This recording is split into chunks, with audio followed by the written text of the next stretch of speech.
This is a message for Pete Hegseth's mom. If you're not Pete Hegseth's mom, you can just keep scrolling. If you don't know who Pete Hegseth is, one of the nobody weekend anchors on Fox News that I guess Trump just picked out of a hat to nominate for Secretary of Defense, because that's how we're doing things now. Lots of terrible things have come out about him, up to and including the fact that his mom wrote some pretty scathing stuff about his treatment of women a few years back, and that got reported on by the New York Times. And when asked to comment about it, Pete Hegseth's mom said this. I let a few phone calls go, but then they call you and say they threaten you.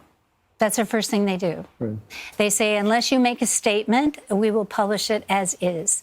And I think that's a despicable way to treat anyone. In case you were unaware, it is not a threat to be asked for comment, and if you refuse to provide a comment, the journalist is going to tell you that the story is going to run anyways. That is not a threat. As long as what the journalist is printing isn't slanderous, libelous, and they've got the sources and facts to back it up, they can print a story about you. They don't need your permission. You being asked for comment is your opportunity to clear the air. If you think that the words that you wrote about your son need to be read in a different tone, or your mind has changed, or there's some context missing, that is your opportunity to provide it.